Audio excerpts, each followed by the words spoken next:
you're ready. Okay. Chapter 1, in which we witness a series of bizarre events in Bloomsbury. It was a dark and rainy January afternoon in Bloomsbury, London. Victorian pubs around the British Museum were filling up with patrons. Tourists were flocking to the museum's courtyard and around numerous souvenir shops in the side lanes. Students from the newly opened Cordon Bleu Culinary Academy were leaving its freshly refurbished building in Bloomsbury Square. At about 5 p.m., at the moment when the short winter day, bleak and brief like a final flash of a dying electric bulb, was about to be replaced by dusk and then darkness, a strange rider was seen galloping along the streets. His face was black, he was dressed in black, and he rode a coal-black horse. He galloped as far as the Russell Hotel, and there, at the very edge of the square, he suddenly disappeared, as if he had sunk into the ground. It was at that very moment that the night set in. The street lanterns lit up, and the sky above London became dark.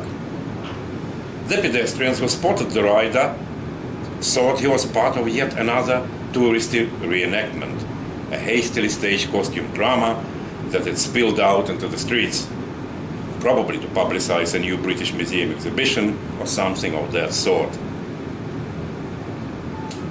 A couple of hours later, Hui Wong, a somewhat short-sighted Cordon Bleu Culinary Academy student from China, dropped her glasses case on the way out of the building.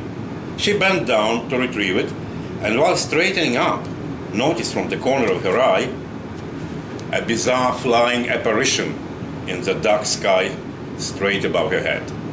A silhouette of an old lady in a red kerchief sitting inside what looked like an enlarged flying cocktail glass or a mortar, just like the ones they used in basic cuisine classes to prepare spices, and propelling herself forward with a thick, mace-shaped stick resembling a large pestle. No one believed her when she later described the vision to her fellow students in the pub. American tourist Mab Holliday from Texas was standing in the queue to a British Museum exhibition with his wife, Tommy. It was Friday, and the museum did not close until 8:30 p.m. Mab was not sure what sort of an exhibition they were queuing for, something about pottery or possibly about Islam. It was Tommy's wish to visit the famous museum on their last night in the UK. Bored out of his mind, Mab was studying the early evening stars in the sky when he saw the quickly moving specter of an old lady with long matted hair bursting from under a red kerchief above his head. Not very high, about 25 meters up. He pulled his wife by the sleeve. "Look, Tommy, there is an old woman flying in the sky." Tommy looked up but saw nothing. "Grow up, Mab," she snapped to her husband. "You see goddamn women everywhere."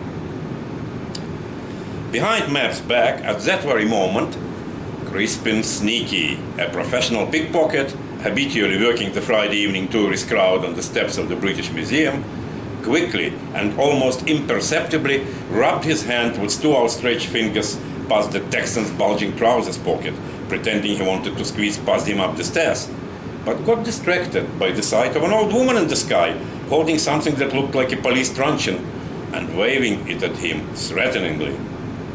Crispin's first thought was that it was a flying community police patrol.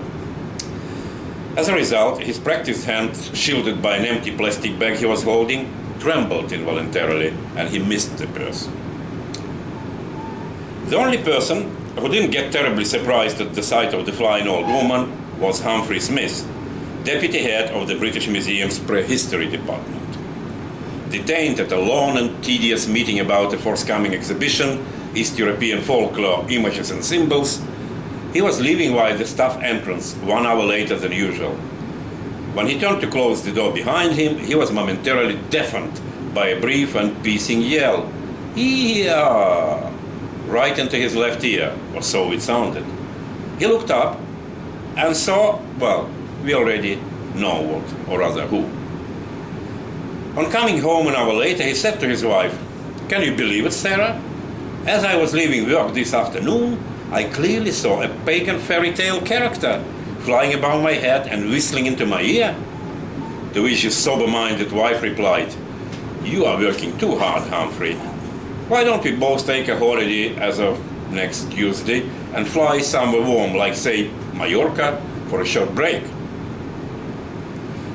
The following morning, all London newspapers reported in chorus that on the previous night, a number of Londoners and tourists had become victims of a collective delusion and experienced hallucinatory visions triggered by the dour state of the economy and the most depressing time of the year.